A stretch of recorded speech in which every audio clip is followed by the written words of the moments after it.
Music taught me that life does not change in one day, in 1 week, in 1 year. It takes steps after step after step after step after step. My life started in a very unorthodox fashion. There is no question that being born without arms is not something people would wish for, right? They called us the victims. I disagree. And I was an orphan in Yorkton, Saskatchewan, because my birth family were consulted and counseled and advised to simply sign papers and give me up. Because in 1960, babies born with severe handicaps had no life. So on the 4th day of my life, I was homeless. Enter my life, the changers. Hilda Law, Jack Law. Hilda Law was my foster mom. My mom had not been to a Tony Robbins seminar. She saw something that nobody else saw.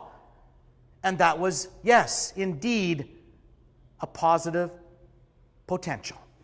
They loved me. They took me home. They were charitable. They were very, very powerful in their faith. But not one time did I view them as nice, okay? I had to make my bed every morning before school. Do you make your kids make their bed? I had to pick up my toys every night before bed. I had to vacuum the carpet 3 times a week because Mother expected neatness. I had to mow the lawn with my chest. Shovel snow with my chest. Take out the garbage in my teeth. That was nice. I remember the first time my mom said, "Go do the dishes." What? Your brothers had to do it at church, and how am I supposed to do that? Mom always had the same answer. How am I supposed to know? You're the one without arms. You figure it out. That's the way it was in our house. You would probably not believe some of the things that I'm not even going to tell you today that I had to go through, wondering every day, do you really love me?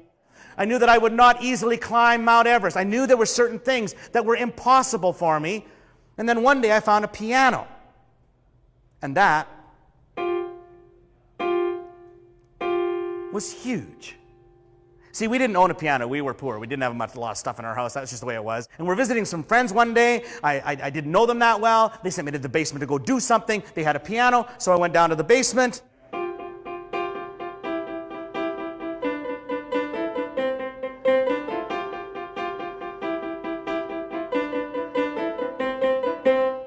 You can clap for that if you like. Thank you. The reality is, first time I played that song, I didn't think it was very good. I'm looking at my feet, I'm watching the piano, I'm thinking, I'm going to suck at this too. That's how I felt. But Mom heard me play, and she came racing down to the basement. And she said, "Was that you?" I gave the standard 10-year-old answer. "Do you see anybody else down here?" And then she made me play it again.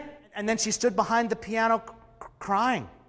I would ask my mother, in fact, quite frankly, it was the week she met my son, "Why did you cry behind the piano that day?" She said, "You don't really understand, do you?" What?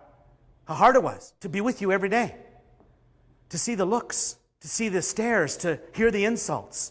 But more than anything, the hardest part, Alvin, was to push you beyond belief. It was within every illogical thought in my brain to not do that to you, to not force you, to not challenge you, to not take you to extremes that people thought I was cruel with you.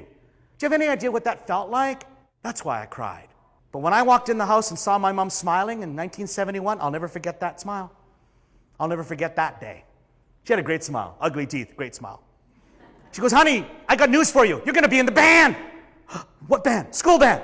"Well, how'd that happen?" "I don't know. We're going to go to the school and find out right now. Get in the car. We're going to the school." On the way to the school, she told me about the first phone call that happened 6 weeks earlier.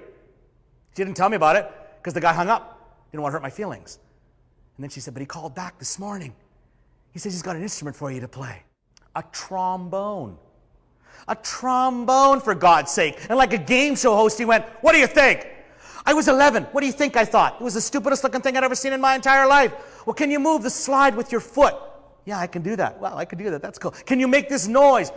"Okay, good. Can you do it in the mouthpiece and move the slide?" "Yeah." Well, this noise came out.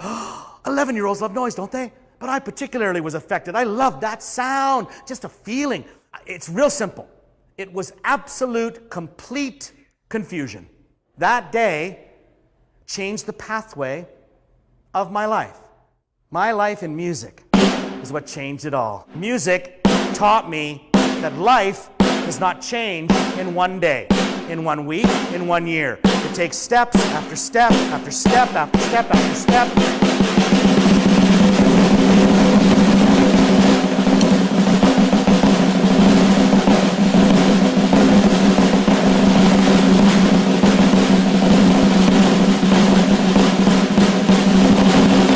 right, you can clap for that if you'd like.